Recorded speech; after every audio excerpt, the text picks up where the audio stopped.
Hello friends, welcome to video lecture on engineering mechanics. In the today's session, we'll discuss about system of coplanar forces. So let us start. Under this topic, we'll cover about system of units, force and its characteristics, system of forces and its classification. Now see the system of units.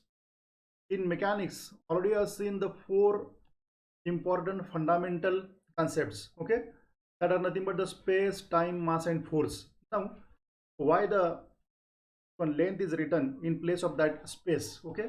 So during the discussion of that space, already I have seen that space, okay, if you want to locate any point or any object, okay, we need some reference system, okay. Means to locate the any point on Cartesian coordinate system, we need some coordinates, okay. So means we can get that in terms of length, okay. So here we can replace that space by length, okay. So meaning for that, then this one is the same. Now how this actually four quantities are related with each other? We know the Newton's second law of motion, okay. F equals to ma.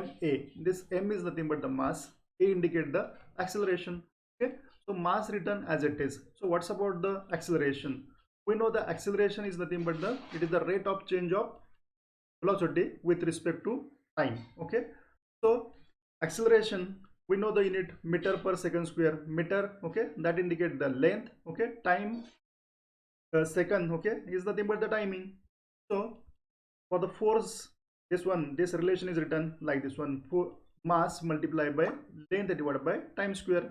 The units of all the four quantities therefore cannot be chosen arbitrarily. If you just say whatever the unit of this mass, length, time, these are nothing but the fundamental units, okay. So the units of all the three quantities can be defined arbitrarily or randomly, but are to be internationally accepted in terms of the base units. Then the unit of fourth quantity, that is the here in this case a force, okay, derived using the above relationship to form consistent system of units. Now here it is very important to discuss what is the difference between the fundamental units and derived units, okay. So fundamental units, what is the meaning of fundamental units? Fundamental units, think over it. I'll pause. Yes, fundamental units are not depends on any other quantity, okay, for the measurement. And what's about the derived quantity? Derived quantities are nothing but that are depends upon the fundamental quantities, okay. Either we have to multiply or divide, or we have to take the ratio of some of the physical quantities so that we can get the derived quantities, okay. So here, for example, if the unit of length, time and mass are chosen as base unit, okay, in this case if you just consider this one as for these quantities, if you consider the base units, the units of the force can be derived. So the different systems of the units are centimeter, gram, second system, okay. This is known as CS system, okay. Then foot, pound, second system, so this is known as FPS system. Meter, kilogram, second system, this is known as MKS system. And international system of units, that is SI unit, okay. So if I consider the unit for this one, if I measure the mass in terms of gram, okay, length in terms of centimeter, time in terms of second, okay, this from a CGS system, okay. If I measure this one length in terms of foot, mass in terms of pound and time in terms of second, then the next system of unit, that is FPS system, will get here. The next one, meter, kilogram, second system. If you measure the mass in terms of kilogram, length in terms of meter, time in terms of second, according to that we can get the next system of unit, that is MKS unit. And SI unit, that is internationally accepted, okay. So next one, if you just see the list of some of the physical quantities along with its units given here. See the main SI units in mechanics. So first one is nothing but the acceleration. So what's about its unit? Meter per second square. Similarly for the angle, radian. Angular velocity, radian per second. Angular acceleration, radian per second square. Area, meter square. Density, kilogram per meter cube. Energy or work, joule or 1 joule equals to Newton meter. Force, you can measure that in terms of Newton, and it is equivalent with the kilogram meter per second square. Now just see once again here. Force, we just see the unit for the mass is kilogram. Length we can measure in terms of meter. Time we can measure in terms of second. So you can get the unit for the force as kilogram meter per second square. Okay, and it is equivalent with the Newton. So length we can measure in terms of meter, mass in kilogram, moment of force Newton meter. Okay, then power in terms of watt equals to joule per second. Then pressure or stress, Pascal. So 1 Pascal equals to Newton per meter square. Time we can measure in terms of second. Torque we can measure in terms of Newton meter. Velocity meter per second. Then volume in terms of meter cube. Let us start the interesting part. Okay, force. Already yesterday or in the previous lecture already I discussed about this one. So force is an external agency which tends to change the state of rest or of motion is called a force. Now say a force is completely defined only when the following 4 characteristics are specified. So force can be specified with the help of these 4 characteristics: magnitude, direction, point of application, and line of action, that is sense. So we can measure the force in terms of Newton, kilonewton, kgf, etc. Now see one example in front of you. First example, for the person pushing the cupboard. Now just see, this is nothing but the configuration diagram where this one boys try to push this one cupboard in forward direction. Now we have to draw the ray diagram for the same. So in the same line, if you just see whatever the force applied by this boy to push this cupboard in forward direction, we can just represent that force with the help of this one, this arrow. So this indicates the force F. Now just see the next one, the direction. Direction, if you just see the direction is nothing but in horizontal direction. Now the point of application. So point of application is at point C. Okay. Now what's about the next one? Line of action. Line of action or sense. Sense towards the right. Okay, here the right direction is shown. Means to define the force we need magnitude. Magnitude of the force is here. Then the direction. So direction already have seen whose direction is horizontal direction. Okay, so point of application is at point C, and the sense is to be right. Sense or line of action, this is the line of action. Okay, at any point you can just show this one, this force, the magnitude of this force shown here at the point C. If I show the force at some other position here, here, here, okay, the meaning for the same, okay, occurs along the same line. Okay, now the next example in front of you. This figure shows a ladder. Here is the ladder AB, okay, supported against a wall at point C. So here is the point C. Okay, a person here, the at point C, a person weighing 600 Newton is standing. The force applied by the person on the ladder has the following characteristics. Now say already I have seen the 4 characteristics of force. Now with respect to this example, magnitude of the particular person is 600 Newton. What's about the direction? Direction is in downward, here the downward direction. Okay, so point of application is at point C. Now the distance of also given, distance of this point C with respect to this A point is given 2 meter. Okay, 2 meter from the A along the ladder. In this way the distance is also given. The line of action, now here the line of action is vertical. vertical and see the direction in downward direction. Okay, so we can just see in this example with the help of these four characteristics. Okay, now what's about the effect of the force? When the force is applied on a body, it may accelerate or retard the motion.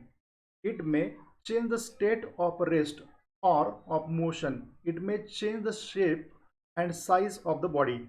It may turn or rotate the body. It may keep the body in equilibrium. Now just same, already I have seen the Newton's first law of motion, Newton's second law of motion. Okay, so it may accelerate or retard the motion. If you just say any object will remain in rest position as it is unless it is not acted by some external force. Means to bring that particular object in motion, we need to apply some external force. Okay, so then and then only the body comes into motion. So it may accelerate or retard the motion. Okay, so this actually more clear to you with the help of this Newton's second law of motion. When we apply certain force on any object, the object comes into motion. Okay, depends upon how much amount of the force we are applying. So upon that the body may accelerate or retard its motion. Now what's about the next one? It may change the state of rest or of motion. Okay, initially the body at rest condition. When we apply certain force here, the body comes into motion. Okay, next one, it may change the shape and size of the body. If I apply some force on any body, you just see here, the body will changes its shape and size.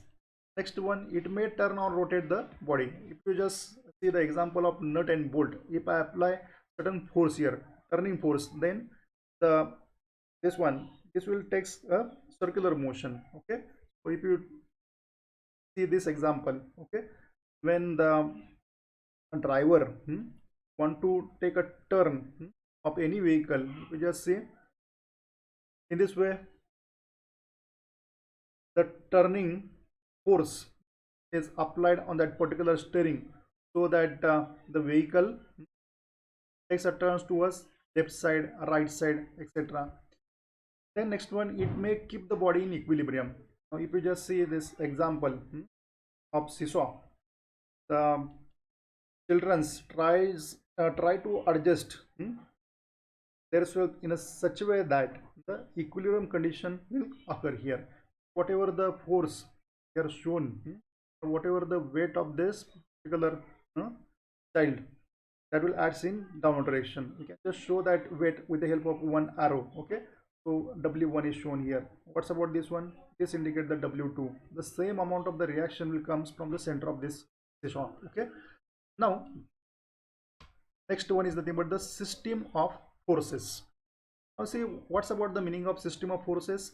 A group of forces or set of forces acting together on a body is form a system of force.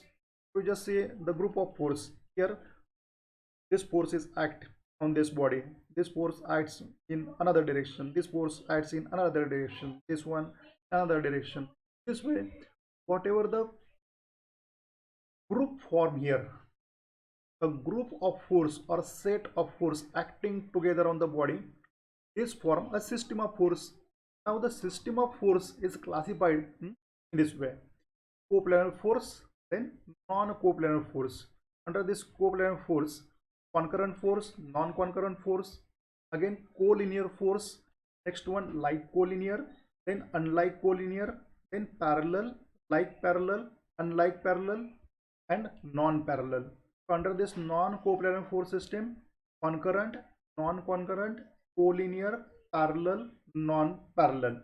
Now we'll see one by one with the help of diagrams. I'll just see first one, coplanar forces. I'll just see what's about this one. Just consider the system like this one, three-dimension system, three-dimension coordinate system.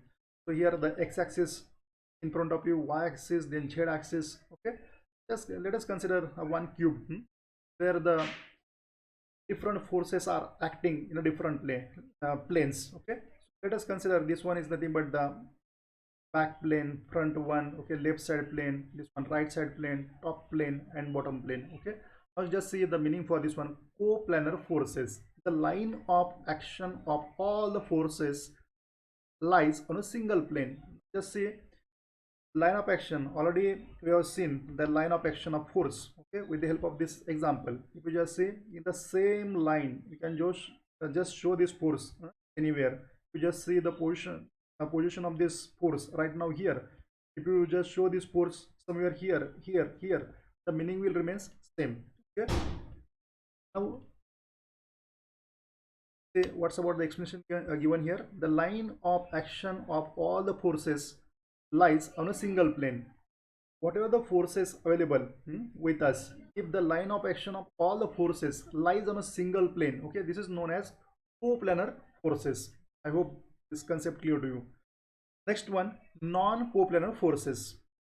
Now if you just say this force lies on the top plane, this one a front plane, okay, so the line of action of forces are not lying on a single plane. You just see here, this plane is different, this plane is different. Okay, this is the case of non-coplanar forces. Okay, so line of action of forces are not lies on a single plane. Okay, this is known as non-coplanar forces. Next one, concurrent forces. Line of action of all the forces pass through a single point. If you just see the line of action, if you just see, if I extend the line of action of this first of all, just see the location of this F1 directly located on this y-axis, this one directly located on the x-axis, this one directly located on the z-axis. Okay, no doubt the plane for every force is a different one, but if you just see the line of action of all the forces passes through single point. Okay, so this is known as concurrent forces. Once again, just see here, line of action of all the forces pass through a single point. This is known as concurrent forces. Next one, non-concurrent forces. Now if you just say the line of action of this force, F1 force, F2 force and F3 force do not pass through a single point, this is known as non-concurrent forces. When the line of action of all the forces do not pass through a single point.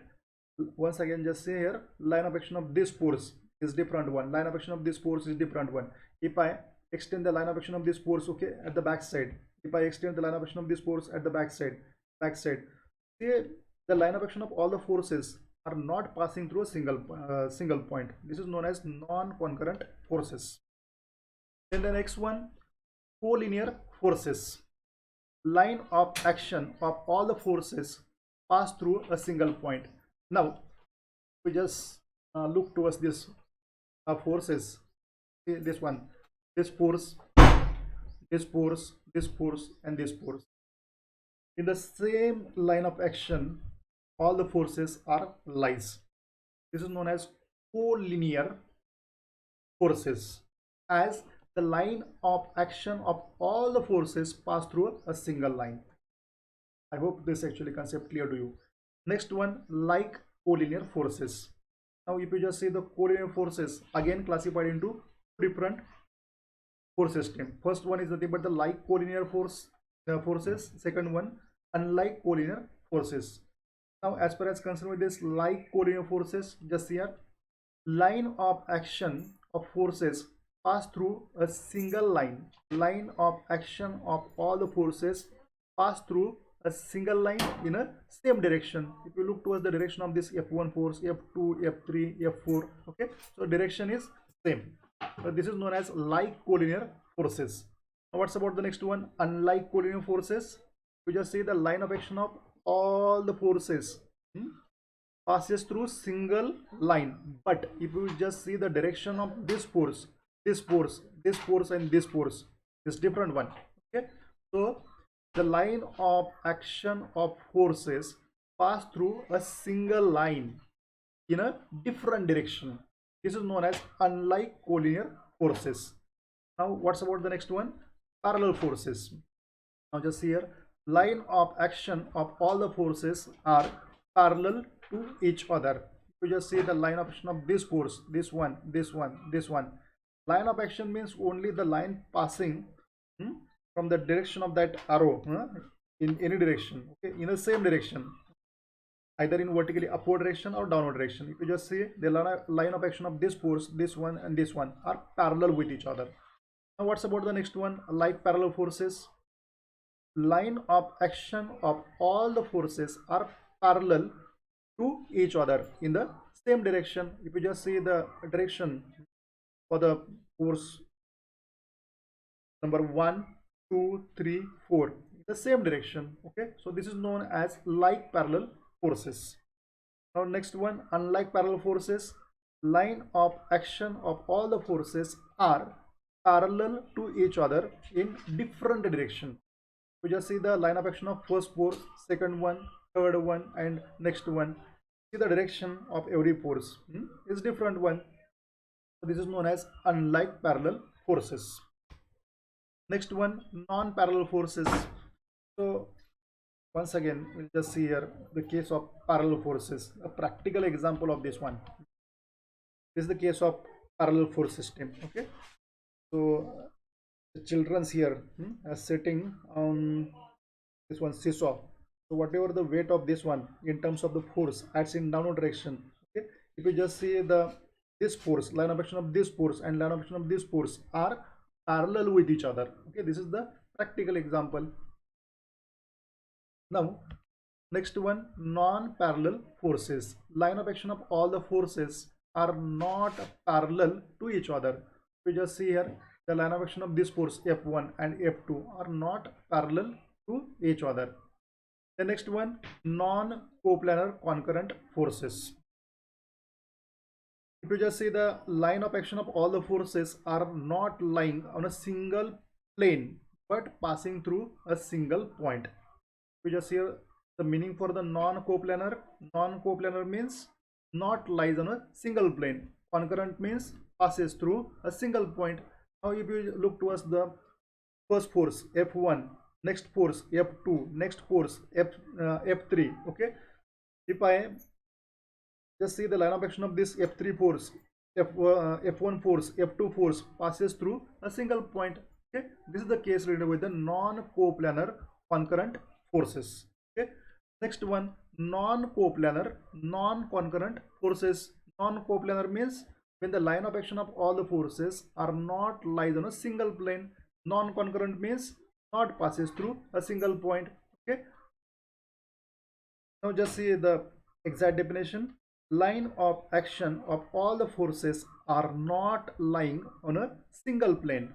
Line of action of this force, this one are not lying on a single plane, also not passing through a single point, okay. This is known as non-coplanar non-concurrent forces. What's about the next one? Non-coplanar parallel forces.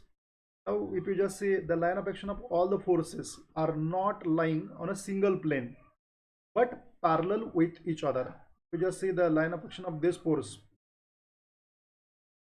lies on this plane, okay. This actually force lies on, okay, this plane means towards the left side plane, this one towards the extreme right side, okay, this one, and this one at the bottom side.